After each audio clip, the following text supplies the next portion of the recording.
তো hello viewers, welcome to the channel. তো অনেক সময় দেখবেন যে আমরা ডেস্কটপ বা কম্পিউটার সিস্টেম যখন আমরা ইউজ করে থাকি, আমাদের সিপিইউ যে আছে সেটা কিন্তু ওভারহিট হওয়ার সম্ভাবনা কিন্তু অনেক সময় আমাদের কম্পিউটার সিস্টেমে দেখা দেয়।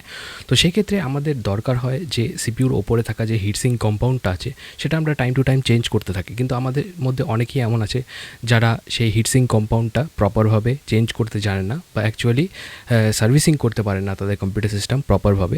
তার জন্য তাদেরকে কোনো কম্পিউটার রিপেয়ারিং শপে নিয়ে যেতে হয়, সেখানে তাদেরকে 200 থেকে 300 টাকা কিন্তু সার্ভিস চার্জ পে করতে হয়। তো আজকের এই ভিডিওতে আমি আপনাদেরকে প্রপার নলেজ দেবো যে কীভাবে আপনারা একটা সিপিইউ ওপরে যে থাকা হিটসিঙ্ক কম্পাউন্ডটা আছে সেটা বাড়িতেই চেঞ্জ করে ফেলতে পারবেন।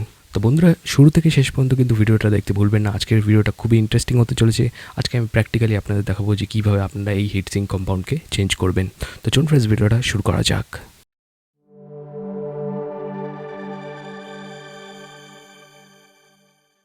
তো সবার আগে আমরা মাদারবোর্ডটাকে বের করে এর মধ্যে থাকা যে সিপিইউ ফ্যানটা আছে সেটাকে সরিয়ে নেব। তো সিপিইউ ফ্যানের মধ্যে থাকা যে ক্লিপগুলো আছে সেগুলোকে আমরা ধীরে ধীরে খুলে নেব। আপনাদেরকে খুবই সাবধানে কাজ করতে হবে যাতে কোনো কম্পোনেন্টস ড্যামেজ না হয়ে যায় এই মাদারবোর্ডে। তো সিপিইউ কুলারটা আলাদা করার পরে আপনারা দেখতে পাচ্ছেন যে পুরনো হিটসিঙ্ক কম্পাউন্ড যেটা সেটা কিন্তু লেগে আছে। তো এটা আমাদের আগে পরিষ্কার করে নিতে হবে। তো এই হিটসিঙ্ক কম্পাউন্ডটাকে পরিষ্কার করার জন্য আমরা ইউজ করব আইসোপ্রোপিল অ্যালকোহলের। আপনারা এর জায়গায় পেট্রোলও ইউজ করতে পারেন। তো একটা কাপড়ের উপরে আমরা অল্প পরিমাণে আইসোপ্রোপিল অ্যালকোহল নিয়ে এর উপরে থাকা যে হিটসিঙ্ক কম্পাউন্ডটা আছে সেটা মুছে ফেলবো। তো আপনারা কিন্তু প্রসেসরটাকে সকেট থেকে সরাবেন না, নাহলে কিন্তু এর ভেতরে থাকা যে পিনগুলো আছে মাদারবোর্ডে সেগুলো কিন্তু ড্যামেজ হয়ে যেতে পারে। তো আপনাদের যদি কোনো এক্সপিরিয়েন্স না থাকে আগে, তো সেই ক্ষেত্রে আপনারা কিন্তু প্রসেসরটা উপরে থেকেই মুছে নেবেন। প্রসেসরটা খোলার কিন্তু কোনো দরকার নেই।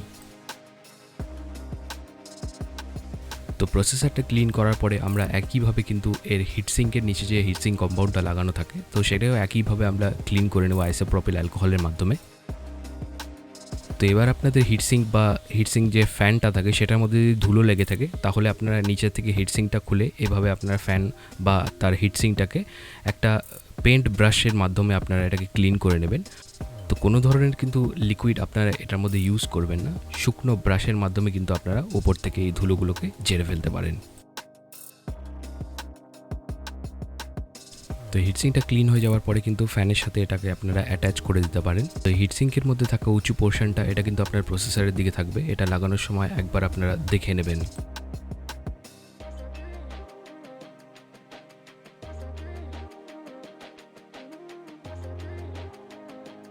তো আপনাদের মাদারবোর্ডে যদি ধুলো জমে থাকে তো এইভাবে আপনারা শুকনো পেইন্ট ব্রাশের মাধ্যমে এটাকে পরিষ্কার করে ফেলতে পারবেন। তো এটা করার সময় খুবই ধীরে ধীরে আপনারা এই জিনিসটা করবেন যাতে কোনো ক্যাপাসিটার বা মাদারবোর্ডে থাকা কোনো কম্পোনেন্টস ড্যামেজ না হয়ে যায়, এটা আপনাকে মাথায় রাখতে হবে। তো মাদারবোর্ডটা ক্লিন হয়ে যাওয়ার পরে এবার আমরা লাগাবো এটার মধ্যে হিটসিঙ্ক কম্পাউন্ড। তো হিটসিঙ্ক কম্পাউন্ডের ক্ষেত্রে মার্কেটে আমরা অনেক ধরনের হিটসিঙ্ক কম্পাউন্ড দেখতে পেয়ে যাই। তো আপনাকে জানতে হবে যে সঠিক হিটসিঙ্ক কম্পাউন্ড কোনটা। তো এই ধরনের যে সাদা রঙের হিটসিঙ্ক কম্পাউন্ড আপনারা দেখতে পেয়ে যাচ্ছেন এগুলো ইলেকট্রনিক কম্পোনেন্ট শপে কিন্তু আপনারা ইজিলি 10 থেকে 20 টাকায় পেয়ে যাবেন। তো এইসব ধরনের হিটসিঙ্ক কম্পাউন্ড কিন্তু আপনারা ইউজ করতে পারবেন না কম্পিউটারের ক্ষেত্রে। তো কম্পিউটারের প্রসেসরের ক্ষেত্রে এখানে আপনাকে একটু ভালো মানের হিটসিঙ্ক কম্পাউন্ড ইউজ করতে হবে। তো আপনারা এই ধরনের হিটসিঙ্ক কম্পাউন্ড ইউজ করতে পারেন। আপনারা দেখতে পাচ্ছেন যে এখানে এটা সিরিঞ্জের ভেতরে দেওয়া আছে আর এটার কালারটাও কিন্তু গ্রে। তো এরকম ধরনের হিটসিঙ্ক কম্পাউন্ড আপনারা 50 থেকে 100 টাকায় পেয়ে যাবেন। আমি কিছু ভালো হিটসিঙ্ক কম্পাউন্ডের লিঙ্ক আমার ভিডিওর ডেসক্রিপশানে দিয়ে দেবো, আপনারা গিয়ে সেখানে চেক আউট করতে পারেন। তো এই হিটসিঙ্ক কম্পাউন্ডটা সিপিইউতে লাগানোর সময় আপনাকে একটু পরিমাণ বুঝে লাগাতে হবে। তো আপনারা সিপিইউর একদম সেন্টারে সামান্য মাত্র একটু হিটসিঙ্ক কম্পাউন্ড দেবেন, যেমনটা ভিডিওতে আপনারা দেখতে পাচ্ছেন। এই সিরিঞ্জের মাধ্যমে আমি সামান্য অল্প একটু হিটসিঙ্ক কম্পাউন্ড দেবো।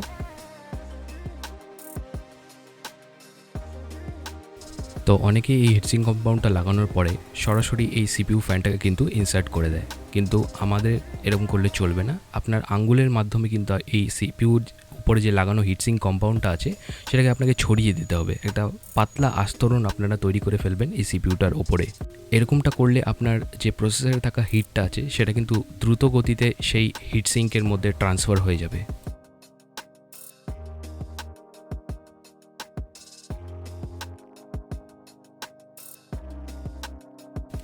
তো এই অল্প পরিমাণে হিটসিঙ্ক দিয়েই কিন্তু আমার পুরো সিপিইউটা কভার আপ হয়ে গেছে, যেমনটা আপনারা দেখতে পাচ্ছেন। এবং আমার আঙ্গুলে যতটুকু হিটসিঙ্ক কম্পাউন্ড লেগে আছে সেটাকে আমি এই সিপিইউ ফ্যানের নিচে যে হিটসিঙ্ক আছে সেটার মধ্যে অল্প একটু লাগিয়ে দেব। তো এখন আমাদের হিটসিঙ্ক পেস্ট লাগানোর কাজ শেষ। তো এখন মাদারবোর্ডের মধ্যে আমরা এই সিপিইউ ফ্যানটাকে ইনসার্ট করে দেব।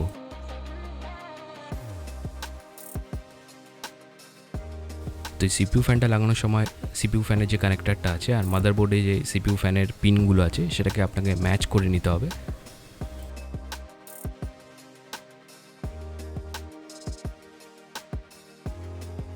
তো এই মাদারবোর্ডের মধ্যে থাকা যে 4টা ছিদ্র আছে সেই ছিদ্রর মধ্যে কিন্তু আপনারা এই ক্লিপগুলোকে ঠিকভাবে বসিয়ে তারপরে এটাকে ঘুরিয়ে দিতে হবে, যাতে করে এই ফ্যানটা যে আছে সেটা কিন্তু ভালোভাবে টাইট হয়ে বসে যাবে আমাদের সিপিইউর ওপরে।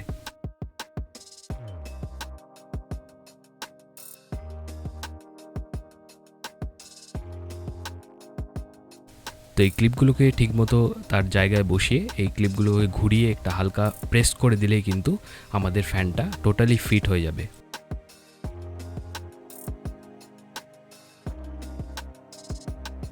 তো এই মাদারবোর্ডটাকে পেছন দিকে ঘুরিয়ে আপনারা দেখে নেবেন যে এই ক্লিপগুলো ঠিকঠাক বসেছে কিনা তাদের জায়গা মতো। এবার এই সিপিইউ ফ্যানের যে কানেক্টরটা আছে সেটাকে মাদারবোর্ডের সাথে আমাদের লাগিয়ে দিতে হবে, তাহলেই আমাদের এই টোটাল প্রসেসটা কিন্তু কমপ্লিট হয়ে যাবে। তো এইভাবে আপনারা যে কোনো ধরনের ডেস্কটপ কম্পিউটারকে সার্ভিসিং করতে পারবেন এবং তার হিটসিঙ্ক কম্পাউন্ডকে চেঞ্জ করে কিন্তু সেই কম্পিউটারকে ওভারহিট হওয়ার থেকে বাঁচাতে পারবেন। তো ফ্রেন্ডস, আই হোপ এই ভিডিওটা আপনাদের ভালো লেগেছে। যদি ভালো লেগে থাকে তাহলে অবশ্যই ভিডিওতে একটা লাইক করে দিতে কিন্তু একদমই ভুলবেন না, আর আমার চ্যানেলটিকে সাবস্ক্রাইব করে আমার পাশে থাকতে একদম ভুলবেন না, কেন কি এরকমই ধরনের নতুন টেকনোলজি রিলেটেড ভিডিওস নিয়ে কিন্তু আমি এই চ্যানেলে বারবার ভিডিওস আপলোড করতে থাকি। তো আজকের জন্য এখানে বিদায় নিচ্ছি, দেখা হবে আমার নেক্সট ভিডিওতে। ততক্ষণের জন্য ভিউয়ার্স ভালো থাকবেন।